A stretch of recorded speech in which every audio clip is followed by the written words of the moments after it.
So I've opened up Premiere Pro and I've gotten this prompt window to allow me to open up a new project. The next prompt window has General and Scratch Disks on it. And for General, the thing we want to focus on here is where my project is going to be saved. So I can browse and find on my hard drive exactly where I want to put it. The next thing is I'm going to want to title my project with my name, block, date, project. So title things appropriately so you can always find them, especially if you've mistakenly put it in the wrong folder, you can always browse for it on your Mac. The next thing is Scratch Disks menu, and we want them all to have the same as project in each of these drop-down menus. If for some reason your prompt does not have that, save it as same as project. That way our files are not in different locations. Then I can click OK. The next prompt window is really confusing for people because there's so many different options that you can choose.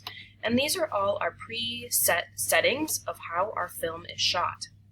And the most common is for HDV, 180p, 24 frames per second, or 25 frames per second.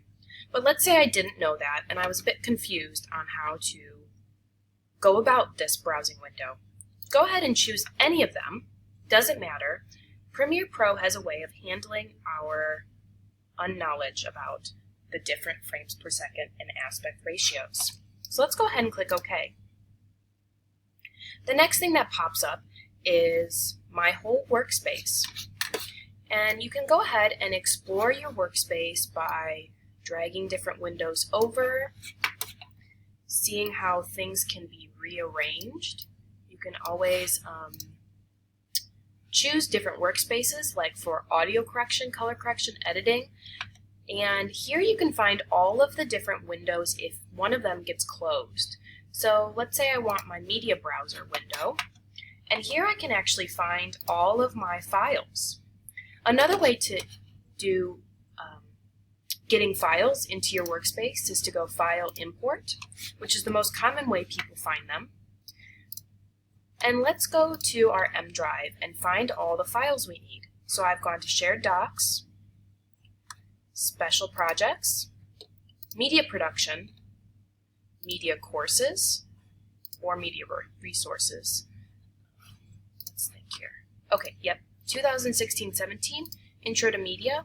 And I'm actually going to go to Resources, Files, and then Lessons, and finally Assets. It's in a very stacked way, and here I can find all of my double identity footage. I'm just going to click my double identity folder, and then I can click Import, because this is going to come with our audio, our move files, and also some still clips. Import.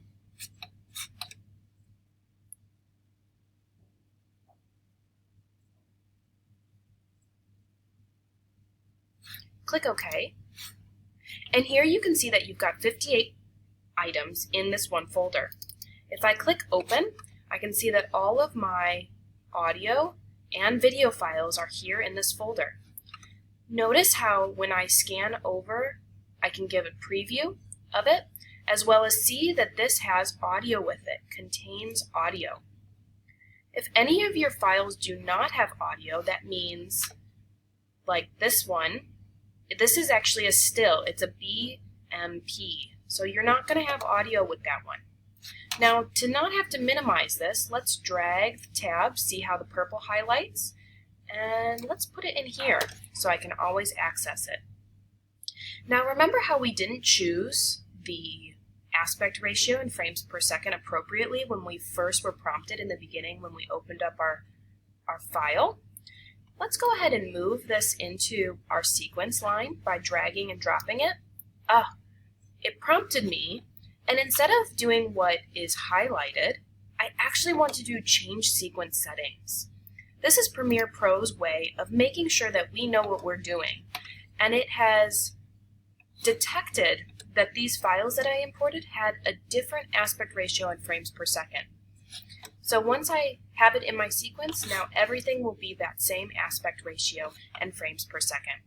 Keep in mind that you can also double click your file to have it show up in your source monitor so you can preview things here. So I can play it, back. If I want just a part of it where he flips open his knife, I can do an in and an out.